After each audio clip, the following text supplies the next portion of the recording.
looking for a hero. Well, look up. No more running from the bad guy. I'ma stare him in the eye like, what's up?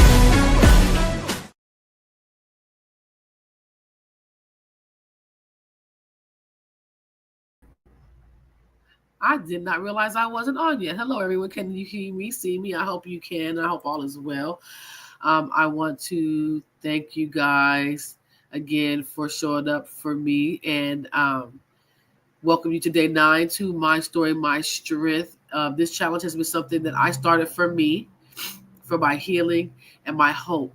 But it's also something that I hope that's able to speak to someone out there who needs to hear this, because healing is really, really hard. It really, really is. And I'm using my story to show that, but it is also very possible. That's another thing I would like for you guys to take out of this, is that yes, healing is hard, but it's possible.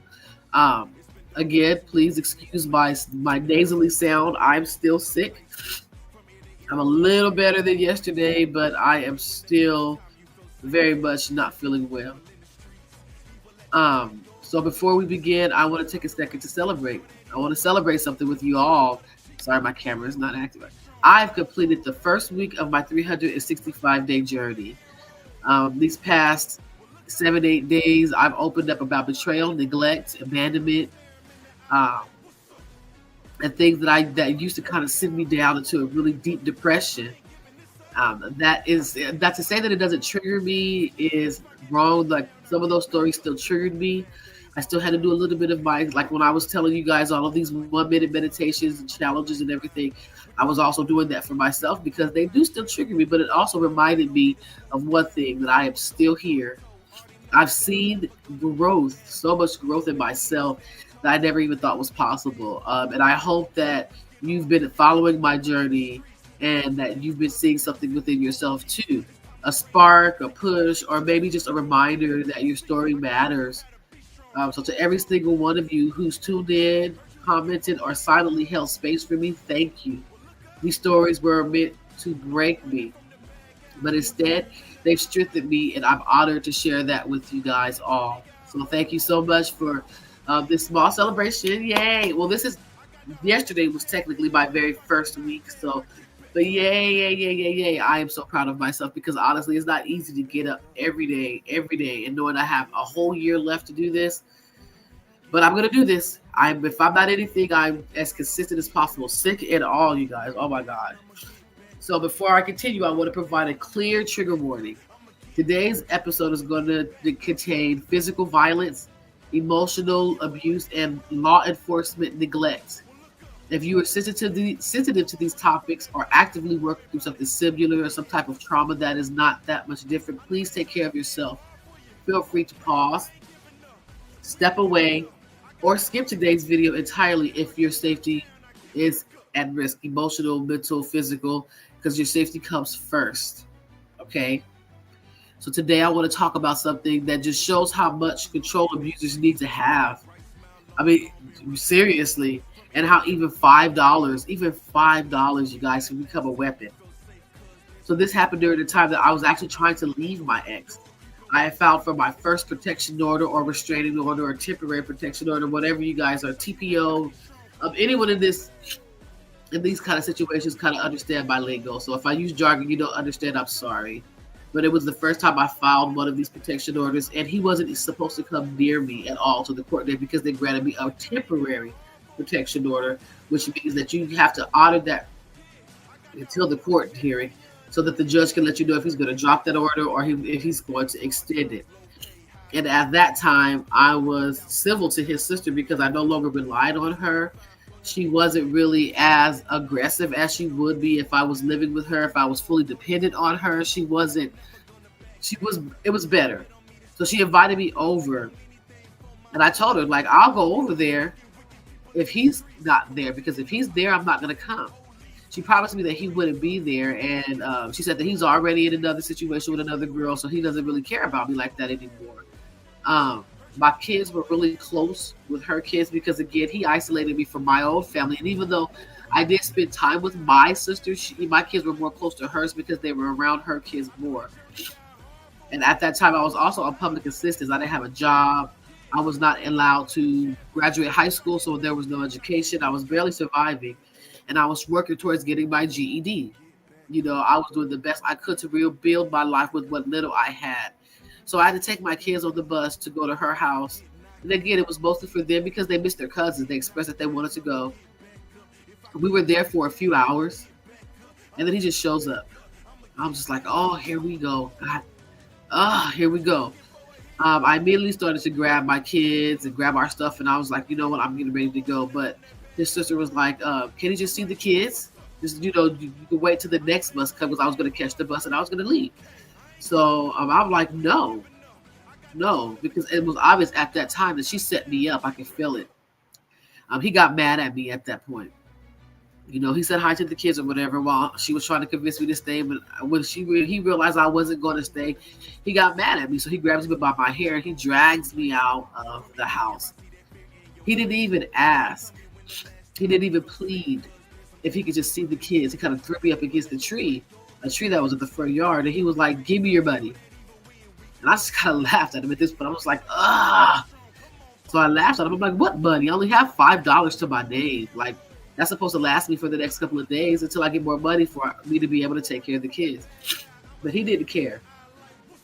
He told me, just give me the money and I'll get the kids what they need, and I'm going to keep the rest. And I was just like, okay. So what I was going to get with the kids, I probably would have had $1 left to my name before. So what did you think you could do with $1? And that's when he pulled out the knife and he put it to my throat. And he said it again, like, you're going to give me that money. I was just like, no. I'm like, if you want to go to jail over $5, then that's on you. But I'm not giving you this money. This is when I first started to try to. I was like, you're just gonna do what you're gonna do. But then he starts to cut my throat, and he put his hand over my mouth so I wouldn't scream. I'm just like, what the hell is wrong with you? I'm sitting here trying to fight, but nothing is working. I'm starting to feel blood run down my neck. Like, what the hell? So his sister comes out of the house and she screams that she was going to call the police because she sees what he's doing. So he slaps me really hard and he leaves. He just takes off. But that's not even the worst part of the situation. The worst part was that the police, they didn't do anything. When they did show up, I showed them the protection order and they didn't even look at me. They didn't look at it. They were like, well, this is not any good over here. We could only enforce the protection order if he comes to your house. Like, but you didn't even read it. They saw the cut on my throat, but they said it's not deep enough. Like, yeah, we see you bleeding, he did cut you good, but it wasn't life-threatening, it broke the skin, but it didn't break the muscle tissue, or whatever excuse that they said that they weren't going to try to press charges. And at that point, I started crying. I was like, you know what? I knew that he could kill me, and they still wouldn't care. They wouldn't care. So how I felt that day, I felt like, it was like I was nothing, That day carved more than just a cut out of my skin. It made me feel invisible, powerless, and like my life didn't matter. So I internalized that belief that no matter how loud I screamed, no matter how much danger I was in, I was alone. That I wasn't worth protecting at all. And that even death would be ignored if something like that were to happen to me. So the reflection question I have for you guys is, have you ever been in a situation where someone harmed you and the system or the people around you minimized your pain or refused to believe you? And what did that teach you about your worth and how you could begin to reclaim it? Okay, so I had to reframe that. I really did. That took a lot because what happened to me was horrible. Like, you guys let this man violate the restraining order because the order said that he couldn't be within so many feet of me, not of my house. So I had to reframe what happened to me because what happened to me was not my fault. And I was not weak. It was because someone else chose power, violence, and cruelty over compassion. Then he wanted to control me. That wasn't because I was weak. It was because of him and his issues. And the system failed me. I didn't fail myself. So I had to change the way I thought. And I had to tell myself, this is the affirmation that I have to even sometimes speak to myself to this day, is I deserve protection, respect, and peace. I am not invisible. My pain is real, and my survival is proof of my power. That's something that you can tell yourself. I deserve protection and respect and peace. I am not invisible. My pain is real, and my survival is my power. So here is a mini coping session, tools that I use to help me on the days when flashbacks hit me or the weight of being ignored becomes too much. I return to these coping tools, and I hope that it's something that you can use for yourself. I send myself a voice memo. Of course, stuff your all, still send your voice memo. And I record affirmations or reminders that I did the best that I could, and I play them back to myself. Or even write it down. Write down your affirmations if you don't like to record yourself, and read them over to remind yourself that you did the best you could when your mind starts to lie to you and say things to you that was programmed into your brain. The second thing is a safety anchoring. I remind myself that I am safe now. So I touch something soft. I have my soft blanket. I touch my blanket, something soft, and I ground my feet. And I name five things I see. The 5, 4, 3, 2, 1 grounding technique. Kind of safety anchoring that brings me back into the moment. And then a crisis planning. I keep a journal, and I have a title page of what to do when I feel unsafe. You can title it whatever you need to title it, but my title is what to do when I feel unsafe. And this includes numbers, affirmations, and steps to take if I feel re-traumatized or triggered by the systems again. So that's something that I do whenever I need to. If you have to do it every day, every single day, you create your own version of these tools when you're hurt.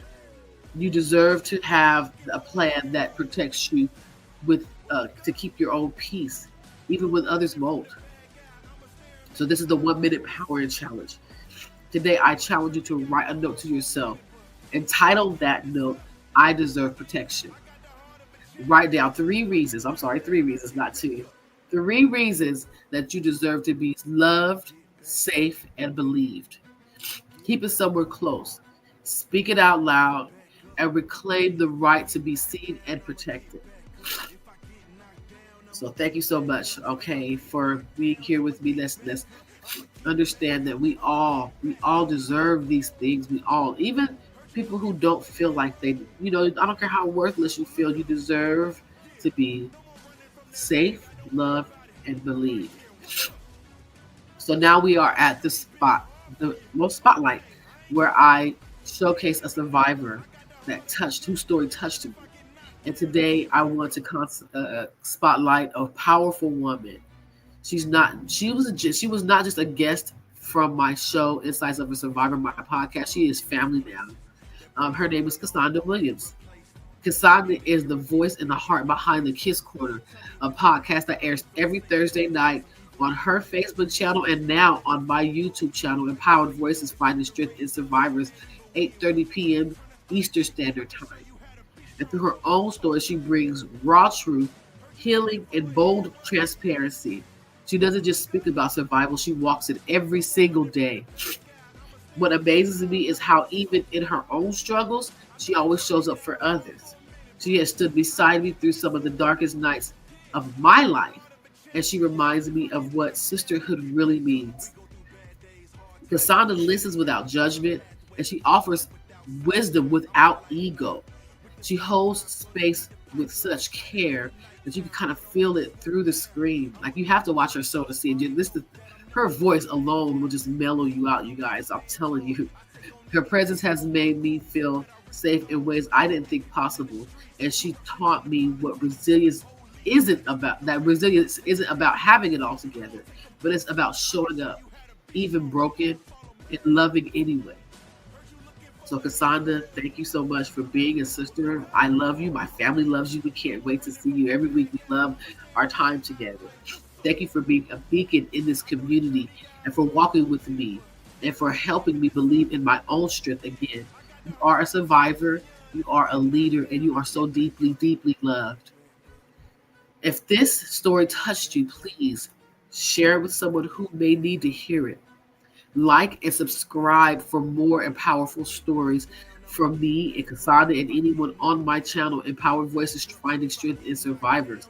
And join me tomorrow for day 10 of My Story, My Strength. And remember this when you guys, I'm telling you, I'm going to say it every day, your power doesn't end in pain. It begins in power. And I'm going to say it again. Your power doesn't end in pain. It begins in power. I love you guys so much, and I'll see you tomorrow.